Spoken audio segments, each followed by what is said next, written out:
We are the Fashion Daddies.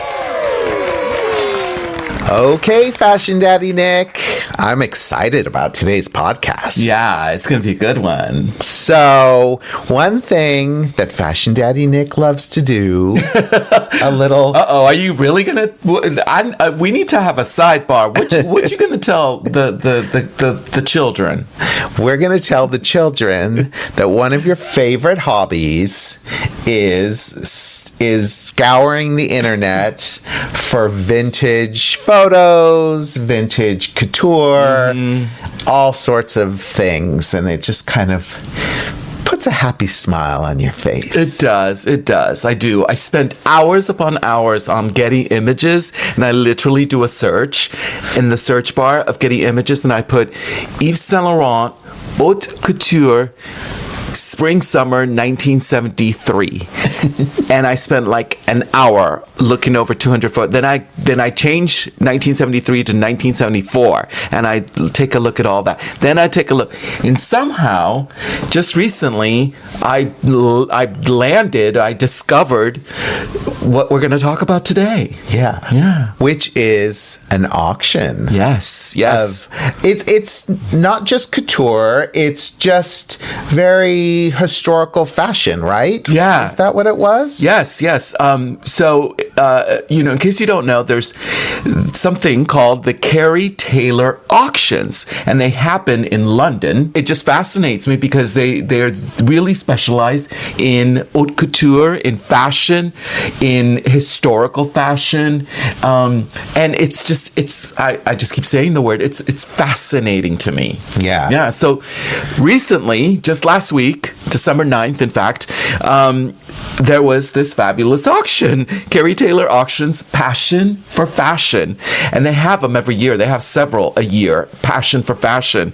And it was an extraordinary sale of museum quality couture, avant-garde masterpieces, and historical garments. This season's catalog that was up for auction, they said it was a celebration of fashion history and artistry. There were over 500 pieces on auction. I don't know where they got them from. Some of the pieces, it tells you, they give you a provenance, and we'll talk about that. When I was scrolling through this, and I scrolled before the auction, so I saw, what they were going to put them up for, yes, which was much lower. Much lower than what they sell for. They put up a low bid. Yeah. And there were some Chanel purses. I was like, I can actually think I can afford this quilted Chanel bag, It didn't go for that low bid, by the way. Well, we'd love to talk about all 500 pieces. Yes. But we're not going to do that today. No. We're going to talk about our top 10 favorite, right? Yeah, basically top 10 favorite, and some of those will be the number one highest bid piece, and the number 2 and the number 3, but we just wanted to highlight 10 because we ain't got all day. Yeah. And don't forget, it's Christmas time. It's that time of year, and you can still get our book. Yes, the basics of pattern making for fashion design. You might still get it for Christmas. You can, right. I'm sure. Wrap it up and give it to somebody you love and somebody who would appreciate fashion. All right, so at number 10, this was not the number 10 sold item, correct. It was actually number 37. Okay. But I'll talk about why I wanted to highlight it, here. And it was a Christian Dior Patron Original Haute Couture embroidered ball gown from 1955. So this is like the epitome of what you would consider Christian Dior mid-century party gown. And like I said, it was actually number 37 in the auction, and I wanted to highlight it for sure because it was actually one of the highest bid quote-unquote haute couture pieces of the entire auction. Yes, by the way, Pret-a-Porter sold for more. Wow. But it was because of its provenance. Yeah, and we'll talk about that. All right. I'll talk about the description of this gown. It was a gown in ivory Duchess satin. Now, Duchess satin was very much of the time, 1955, mid-century. century princess line dress, and it had a straight bodice with a band of satin up top, and it was cut slightly lower at the back with broad pleated shoulder straps. The hem has a deep band of pearl bead curlicues, raised satin stitch escrolls, silver bugle bead, and couched white cord foliage. Okay, with the description here. Within, edging bands of ivory satin. Now, the size, it was very small. The bust was 32 inches, and the waist was 24. So this was a teeny tiny lady who wore it. And it comes with a separate stiffened layer tool underskirt. And the label, which said Christian Dior Patron Original, and it was numbered. And this is very important because that number does signify that it was haute couture. Yes. The number was 29979, and this sold for $11,300. I know, pretty high. Now, I wanted to do a little more investigating because I was like, okay, the label says Christian Dior Patron Original, and it's got the number, which makes you think it's haute couture, but it didn't say haute couture, it said Patron Original. So I did some investigating, some Googling, and so I think I'm going to give you some information here for those of you who might also not know. But, because I didn't know this, Patron Original, what does that mean? Well, before World War II, pirated copies of dresses from major international fashion houses were common. Several designers tried to combat this by demanding stricter legislation, and they tried out different licensing methods and schemes. After World War II, they tried other measures. Those who wanted to attend the fashion shows had to pay a hefty admission fee, said to be $800 in the 1950s. That's about $10,000 to sit and watch the Christian Dior show. Wow. And this is how fashion houses tried to lock out the more questionable spectators. So, various European and US-based department stores, buyers paid those fees to attend the Dior shows. The fees served as deposits that these companies would use to buy their products, and in some cases, their couture fashion patterns. So, guess what? The sum of that money included one original Dior creation, 2 muslin samples, or 3 patterns. Dior would give that to you because you paid a fee to watch the show. If you wanted to order some of these Dior looks to then create on your own for the department store. Got it? Or the boutique. And 2 patterns cost these people $1,200 in the 1950s, which is $15,000 in today's money. So they would go then, they would buy the pattern, the department stores, the buyers, and then they would go buy the fabrics at the same houses that Dior or Jean Patou would have.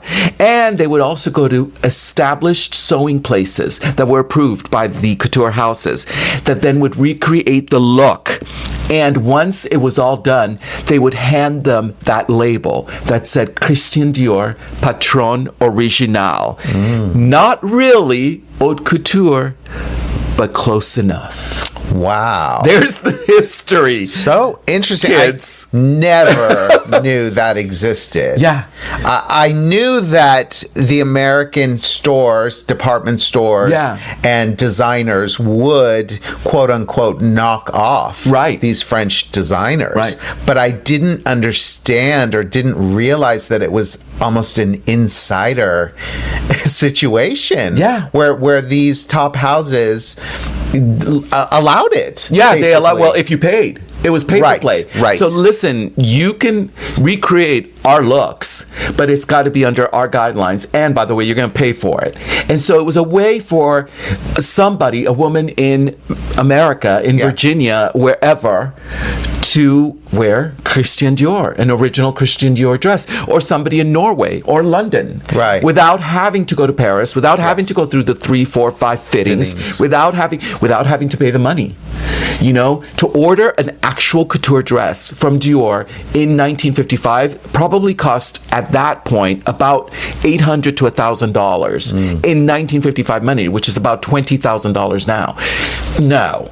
Wow. And so the department stores would give it to you for maybe $100. Wow. Which then even, it was a lot of money. Yeah. Do you know what I'm saying? Yeah. But it had that cachet where it got the stamp of approval. And so now it's sold for $11,000. It sold for, let me go back, $11,300. Wow. Yeah. All right. All right. Next up, we have a dress from Patrick Kelly. Okay. Oh, he's one of my favorites. Yes. This was a wool and plastic button heart dress from his autumn-winter 1986-87 collection. So in case you don't know who Patrick Kelly is, he was an American fashion designer who came to fame in France.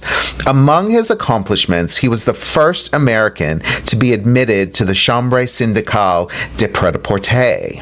So this was the prestigious governing body of the French ready-to-wear industry. Kelly's designs were noted for their exuberance, humor, and references to pop culture and black folklore. And unfortunately, Kelly died of AIDS in 1990. And at Kelly's memorial service, his friend and client, Gloria Steinem, concluded her remarks by saying, "Instead of dividing us with gold and jewels, he unified us with buttons and bows." I know. And it's so true. He was so special in that way. The dress that sold at the auction was a black wool jersey, knee-length dress with long sleeves embellished with multicolored and very-sized plastic buttons in the shape of a heart, forming a bustier across the front. The buttons continued along the center back to form a waistband. Iconic. Yeah. That dress is iconic, and this is why it was one of the top sellers, right? Yes, it was one of the top sellers. Amazing. Not haute couture. This is ready to wear. You could have bought it at Galeries Lafayette. Yeah. In Paris back in the day. Yes. Beautiful dresses constructed gorgeously. It's now they have a version of this at the Met. And they have iconic. Yes. And they also showed a long version of this dress, a gown version at the De Young Museum, which we were fortunate enough to attend. That was one of the top exhibitions. I still remember it. Yeah. In San Francisco. Yeah. It was great. A really extensive exhibit of his work. Yeah.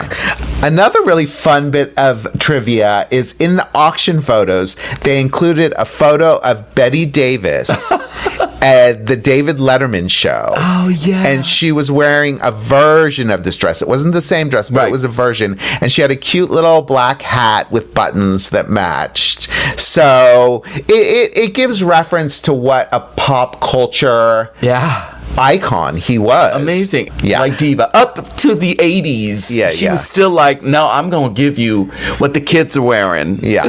Okay, you want to know how much it sold for? Yes, please tell us. Okay, at auction, the dress sold for $29,550. Wow. And it was the 13th highest bid. Wow. Yeah, which is impressive. Okay, so now the Met has a copy.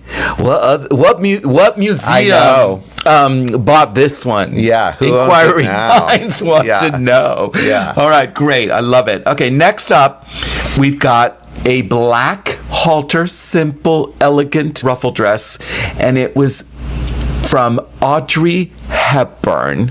It was a Valentino haute couture black organza cocktail dress from Valentino's autumn-winter 1970-1971 collection. Now, let me describe it. It has the couture label. It is not Patron Original. It has a number, 214. Now, this halter neck cocktail dress features a simple bodice and hem edged in layered flounces and ruffles. It came accompanied by a photograph. So the bidder who bid highest and won, got also this: a photograph of Audrey Hepburn wearing the identical dress in white and a letter of authenticity signed by her son, Sean Ferrer, of the Audrey Hepburn Foundation. So just in case anybody questioned its provenance, the son was like, yeah, my mommy wore it. Here you go. Yeah, exactly. Now, this dress was formerly a part of the Tanya Star Boozman collection. You want to know, well, who, what, where, who Tanya? Tanya was also the Countess Ferdinand Trautmannsdorf. Yes. Tanya and Audrey were best friends. Oh. And Audrey was known to gift her hand-me-down couture to her friends. Yeah. Yeah. I've heard that story where she would just, go into her closet and say, here, I don't wear this anymore. Yeah. You take it. Yeah. So she did that with Tanya. I mean, what a lucky friend. Yeah. And she established such a huge collection that literally it's named the Tanya Star Boozman Collection. Wow. I mean, that's how big this closet of haute couture from famous people, particularly Audrey Hepburn, came from. Now, here's a little bit of inside dish that I also got information. Whenever Audrey Hepburn ordered gowns from the likes of Hubert de Givenchy, one of her most famous couturiers, she always requested that the design house make extra large seam allowances so that she could pass on the dresses to others. Wow. Having been brought up with the privations and shortages of World War II, she held a waste not, want not attitude that she retained throughout her life. That's amazing. Yeah, and she was so tiny that, I think she knew that nobody else could fit into this dress. Normally, they add about an inch of seam allowance to the seams. Probably add 2 more, just in case. I mean, I think, wow. Amazing. Yeah, amazing. Okay. Oh, it sold, by the way, for $31,290. Just a simple little black dress. And what number was it as highest? Oh, it was number 11. 11. It was number 11. Okay, well, I have number 9.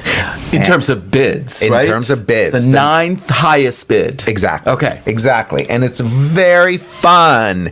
It is an embellished mesh stage costume worn by Josephine Baker. Oh, bow down.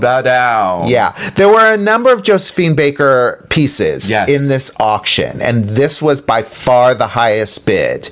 And I think, personally, it was because it really was a bodysuit that was from her most iconic era. A few of the other pieces, she was a little older, a little later in life. Got it. They were jumpsuits. Okay. And those got lower bids. Those got lower bids. This one particular one that you're going to talk about got a higher bid, you think, because it really came from that particular era. Yes. It was a mesh stage costume that was worn in 1930 or around the 1930s. And let's just say, in case you are not familiar with Josephine Baker, she was an American-born French dancer, singer, and actress. Her career centered primarily in Europe and, of course, mainly in France. Yeah. She was the first black woman to star in a major motion picture, and it was the 1927 French silent film Siren of the Tropics. Ooh. Yes. Her most iconic costume consisted only of a short skirt of artificial bananas and a beaded necklace, and it became an iconic image and a symbol both of the Jazz Age and the Roaring Twenties. Now, this is not what was up for auction, but that's really the costume that put her on the map. And she was so iconic. Let's go back to Patrick Kelly. Patrick Kelly created a look with the bananas, a famous outfit. One of Patrick Kelly's most famous designs was completely and utterly inspired by Josephine Baker. I totally forgot about that. That's amazing. amazing. Yeah. So she was born in St. Louis, Missouri, but she renounced her U.S. citizenship and became a French national after she married a French industrialist, Jean Leon, in 1937. She adopted 12 children. Yes. Isn't that amazing? Wow. And not only that, but during World War II, she was part of the French resistance and also worked with the British Secret Intelligence Service and the U.S. Secret Service, which people didn't know about until 2020. She was a spy. She was a spy. On top of it all. Isn't that crazy? Ay, ay, ay. I mean, what a life. Wow. She was first married when she was 13 years old. Then got in her second marriage when she was like 15. Just a life like no one else. Where's the movie? I know. Well, there was a movie. It was kind of like it was supposed to be quite good. It was on HBO back in the 90s, and there's also a documentary. So we'll have to watch those for sure. Okay, tell us about the outfit. Yes, now we have to get to the outfit. It was a long sleeve bodysuit consisting of a white mesh base, ornately embellished with a scalloped design of metal beads, textured metal sequins, and rhinestones. The scallop design was also mimicked along the neckline, waist, and legs using intricate cutout detailing. And do you want to know how much it sold for? Please tell us. It sold for $38,240. Wow. A little mesh bodysuit, and it was not in great condition. No. But 1930, a long time ago. It is a long time ago. 90. And she performed in this. So you're not particularly laundering these things. And it's got rhinestones. So you've got the rhinestones and the mesh, and that's it. Just this little bodysuit. Yes. That would have made Cher blush. Yes. You ready for the next one? Yes. Okay, next one. Now, this was the 7th largest, highest bid, and it was a rare Jean Lanvin haute couture robe de style, autumn-winter 1926-1927 dress. I know. So, a little background on who Jean Lanvin, we all know the name, the House of Lanvin. Yeah.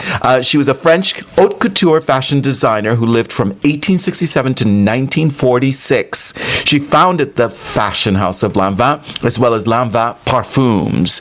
In 1909, she joined the Syndicat de la Couture, marking her formal status as a couturier. From this time, especially in the 1920s and 30s, her label became synonymous with French couture and stylish dresses for wealthy women. One of her greatest achievements was developing her signature perfume, Arpège, in 1927. Now, what is the robe de style? Now, if you know costume, you know fashion, you know this terminology, but I'll let you know it's the shape, the look, the silhouette of this particular dress. And it was a style of dress that was created in the 1920s by Jean Lanvin. While elements of the design changed from season to season, at its core, the style was comprised of a dress with a dropped or lower than natural waistline and a full skirt reaching anywhere from mid-calf to ankle, with volume or extensions coming from the hips. Now, if this sounds familiar, it's because, yes, it's historical. The robe de style was a highly feminine look that evoked historical Spanish and French dresses of the 17th and 18th centuries, including the robe à la française, which had extremely large padding and structure on the hips. This look that Jean Lanvin created, became an alternative, a fashionable alternative for the fashionable wealthy women in France, in Europe, and the rich women in America. Because, you know, the flapper dress were all over the place. Yeah. But this was an alternative because the flapper dress almost became kind of like a little trashy. Yeah. And this became the elegant way to dress for the 1920s. So they became very popular. Now, this dress that sold at auction, it was an evening dress in raspberry pink silk taffeta, all hand done. You look at these photos that you see in the auction and you see all the hand stitching. So every stitch was done by hand. It was completely finished by hand. It featured bands of stylized overlapping peacock feathers in pearl beads, silver bugles and rhinestones forming a large central plume at the skirt front. The skirt gathers at the sides and the rear waist with a slight high-low effect. And if you see in the photos, and we'll try to include them, it was pretty damaged. Yes. By the way, you can see small holes and rips throughout, which is not shocking considering its age. That is from 1926, you guys. There's no label, but people at the auction, the conservators, people who know fashion, they completely know it passed the smell test. Yes. That this was a true Jean Lanvin couture from the time. And it sold for $43,458. This I would venture to guess that a museum bought it. It had to be. It had to be. Because of its condition, it was not in great condition, especially compared to a lot of the other auction items.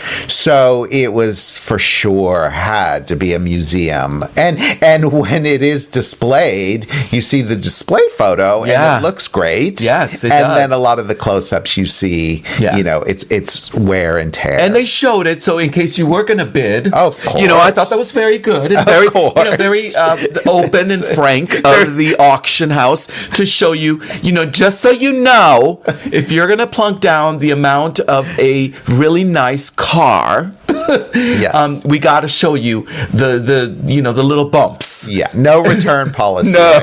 No. Okay, the next one is one of my personal favorites. I really like this dress. Okay, this was an Alexander McQueen sequin corset gown from Lee McQueen's Deliverance collection from spring-summer 2004. So the gown was comprised of a pinkish beige stretch tool boned corset bodice with pleated chiffon covered breast cups. The overdress had a low cowl front and back with silver sequined web-like pattern which appears to fall off the body with tragic elegance. Ooh.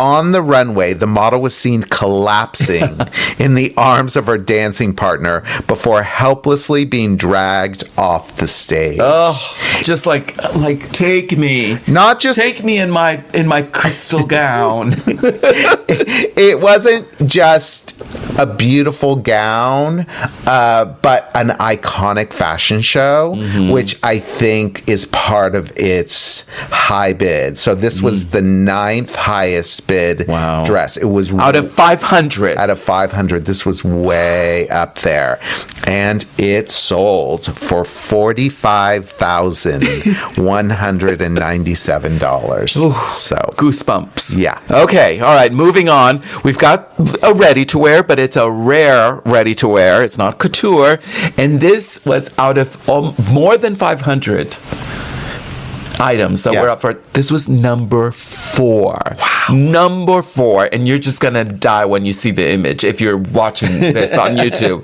Because you're probably thinking, okay, the 4th largest bid, it's got to be either like a true Marie Antoinette gown or like a Karl Lagerfeld Chanel haute couture iconic dress. Something. Yeah. Kiddies. It was a rare Maison Martin Margiela gray wool ensemble. Probably the showpiece of its spring-summer 1990 collection. And when you look at it, you're probably looking at it right now. It's like, wait, that? It's like a gray jacket and some like muslin and gray wool pants and a muslin-looking top. For what? Wait until I tell you how much it sold for. You already kind of guessed because I told you it's the 4th largest bid. Well, as we know, and in case you don't know, Martin Margiela was is a legendary reclusive Belgian fashion designer known for founding Maison Margiela and pioneering the deconstructionist fashion, focusing on anonymity, found objects, and avant-garde designs that challenged luxury norms. Working from 1988 until retiring, he retired in 2008 to focus on art, becoming an influential figure for his focus on the concept over celebrity. He refused to be photographed or interviewed, believing the idea was more important than the actual designer, often appearing anonymous or sending masked models to take bows. All right, the description of this look, it's an outfit comprising of a blazer with cigarette inserts, pockets at the shoulders. So you know back in the day when they like you had cigarettes and you like put them under your t-shirt, and tuck the t-shirt under. Well, he designed this jacket with cigarette inserts at the shoulders. Now, it had pleats in the back, wide lapels, darts to the bust and sleeves, and patch pockets. Simple enough. It came with a pair of matching trousers and that have white cotton upper section, similar to muslin. That's what it looks like, with exposed seams, which is a Margiela thing, and a drawstring waist. The lower sections in wool have darts to the knees and raw hems. Lastly, it came with an ivory muslin jabot. Now, this is from, and it tells you some of these items, it tells you who it came, who, what, where, and when, where it came from. This was from a former Margiela model. This look that you're seeing right here sold for, drumroll, $62,580 or 46,800 pounds. Wow. And so often when these designers were starting out, and I know because we did this when we were starting out, in order to have the services of a runway model, you would pay them in clothes. Oh, yes. We did that. You couldn't afford to pay the models, but you said, listen, if you do the show, you can either have the outfit you wore or I have this selection of other items. So do you think that might have been how she got the outfit? It was a trade. It was her pay. It was her pay. And I mean, probably. I can't say that for sure, but she did have it from, and she was his model. So wow, that was quite a paycheck. It was one of the highest bids. I guess I'm not that much in the know, but I'm not shocked. I was just a bit surprised, and now I'm enlightened, and now I know that this is a very rare and something that fashion collectors want to have and pay good money for. Yeah. Okay, well, I can outdo you. And you just flipped your wig. And tell you the number 3 item out of 500. Out of the whole auction. Number 3 was? And this was from Lee Bowery.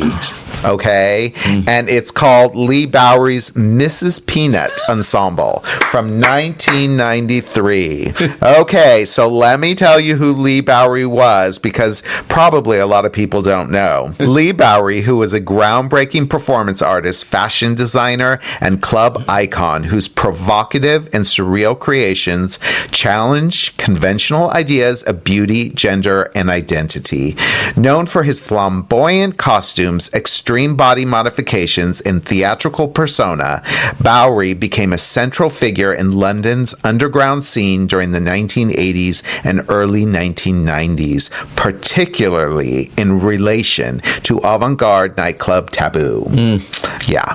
While Lee did make some fashions to sell, he never did in great quantity. And as Boy George said, it was because anyone who wore something by Lee Bowery just ended up simply looking like Lee. So, what was this highly coveted item? Tell us. It was an ensemble comprised of a purple synthetic floral satin sheath printed with large red, yellow, blue, and green tulle tulips. The outfit had an asymmetric neckline, long single sleeve, and the skirt hem was fringed in purple, metallic, and orange plastic raffia. The dress had a side slit to the thigh, and the inner bodice was lined in purple spotted moire. But that is not all. There's more. It was worn over a skin-colored lycra unitard with arms and mask attached. The face was reminiscent of a pornographic blow-up doll with embroidered, over-stitched ring forming the mouth, royal blue nylon clown-like eye motifs. One leg was covered with the lycra conventionally, while the other flared out to wear over what was called a foam transformer leg. This ensemble was made in 1993, towards the end of his life, and he bought the fabric just from a local street market. At the time, Lee was experimenting with body stockings and transformer legs to produce body morphing, almost space alien looks.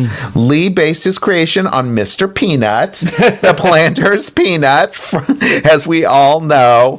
Because this was Mrs. Peanut. He was Right? Mrs. Peanut. Okay. And Lee was filmed in the role of Mrs. Peanut by Charles Atlas during the summer of '93 in the meatpacking district of New York, back when it was a seedy area. It was fun. Lee sashayed through this traffic, strutting his stuff in broad daylight, which literally caused the traffic to stop. Lee's height, combined with a super elevated shoe and a transformer leg with built-up wedge sole, turned him into a sashaying giantess. Oh.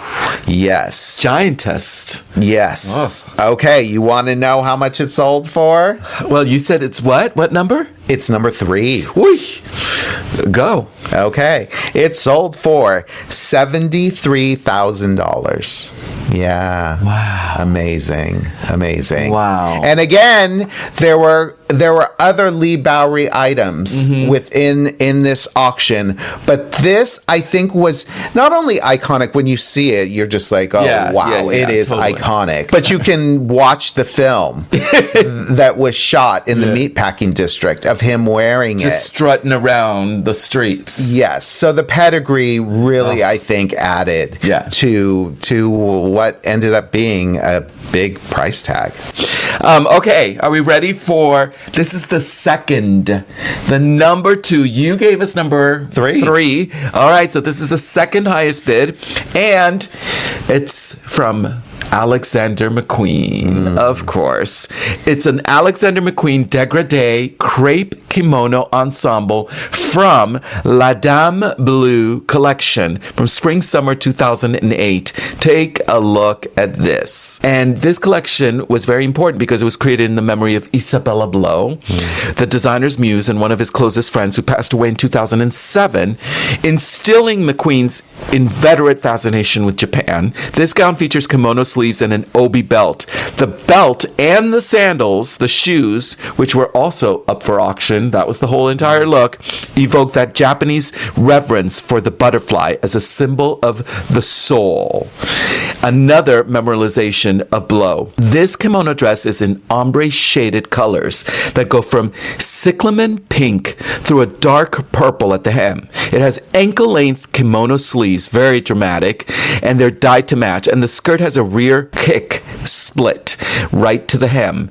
The obi belt is of cutwork, padded black and patent leather with entwined coils of purple and pink strap work, black corset style lacing at the back, and it's together with a pair of matching open toe stilettos with pink and purple detailing. Now, interesting thing, this dress hits about the ankle, so it's almost like, I would say, a T length, but on the runway it was shown to the floor. Yeah, I saw that. So I wonder if whoever ordered it shortened it, or maybe whoever bought it was maybe shorter than a 5'11" model on the runway. Who knows?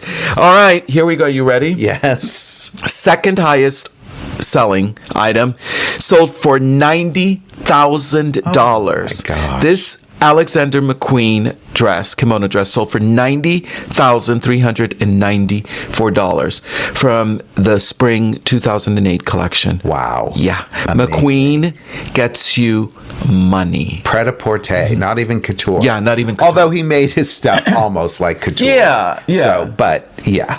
Wow. Yeah. And this is, again, iconic. Once again, either you are a divine collector of McQueen, who spent shy of $100,000 for this one dress, or it was either the House of McQueen or the V&A Museum. Yes. To put it in its archives. Wow. Who knows? All right. Okay. So I'm going to let you do number one. Drum roll? Yes. Come on. Prop it up. This was the highest bid at the auction, and it was a dress by John Galliano. Wow. Yes. It was from John Galliano's Blanche Dubois collection from spring-summer 1988, and it was an organdy, the clam dress, a very famous dress, the clam dress. Now, let me just describe this outfit. It's a two-piece outfit, and it comprises of a skirt with fine scalloped pleats that resemble the age rings of a seashell. The bodice has internal boning and a mint green and white checked sash attached to the bodice back for draping it like a stole or wrapping around the arms to form sleeves. The inspiration for this collection, as the title suggests, Blanche Dubois, was Tennessee Williams' tragic, fragile heroine from his 1947 play, A Streetcar Named Desire. And it was that in combination with the idea of an English country lady. This collection, by the way, from John Galliano, and he was a baby, let me tell you, was a huge commercial success, and it was actually his first commercial success. Wow. It just became very popular, and this particular dress, and I think maybe this is why it fetched the highest bid of the entire auction, was very popular. It was probably the star of the collection, this the clam dress. And I have a little bit of inside dish on it. It was inspired by a vintage magazine fragment. Galliano approached one of his pattern cutters. Her name was Karen Crichton, who said she knew how to achieve it. Organdy strips cut on the bias and curving around in shape. They resembled the grooves of a clamshell, and so the name was coined. She remembered delivering 3 of these skirts to the studio late at night. Just before the show, John then manipulated them into shape, and we sewed them into place. Then the studio made simple bodices to attach. As the show began, Crichton, the pattern maker, recalled, as the models emerged wearing my clam dresses, the room fell silent. She said her heart stopped, and she thought, they don't like this. But there was a standing ovation, and my eyes filled with tears. Oh, wow. Amazing. These dresses were sold as special orders only due to the complexity of the pattern. Only 25 in the entire world were produced. Wow. Want to know how much? How much? This was the highest bid, and it sold for $208,600. Wow. 156 pounds, British pounds, 156,000 pounds, $208,600. I mean, so that is like heads and tails above everybody else. Number 2. No, I think number 2 was what? What did we say? 90,000? So then it just started. This was the Picasso. Wow. This amazing. John Galliano, a vintage John Galliano icon of a dress. I know. Now I do wonder if he could have purchased it. Purchased it back. Yeah. Wow. Since there are so few and it's so iconic. Wow. I don't know. That's crazy. I know. That's crazy. You would think one of his girlfriends be like, I bought this years ago, John, and I'm just going to give it to you. Yeah, for free. Or maybe not, or maybe he would just say, "Oh, I can make another one." I don't know. Who knows? But there you go. That was the highest bid for the Kerry Taylor auctions. Daddy David? Yes. Did you Did you happen to like be one of the auction people? And did you buy me something from this auction for like a Christmas gift, perhaps? No. Oh, you could have. Was I? Did I not? Did I not? I'd couch that in more delicacy. Give it a beat. Like at least like pause. No. Not in our budget this year. But one can dream. One can dream. Oh, well. Maybe. Shucks. I'll take you to the exhibit where these will be displayed. An admission ticket? I can afford that. Okay. I'll take it. Okay. I'll take that. Well, that was fun. That was a lot of fun. We'll have to do another one. Nick will continue to scour the internet and keep us all informed on the latest auctions. I hope it was interesting for you guys. It was really, I love this. So it was interesting for me. Yeah. So I'll be just happy if like I see the 3 views saw this. So, yeah. All right. Until next time, thanks to everyone for listening. Happy holidays. Bye. Bye. The Fashion Daddies is created and hosted by David Paul and Nick Verreos. It's produced, edited, sound mixed, and scenic designed by David Paul. I'm just here to entertain.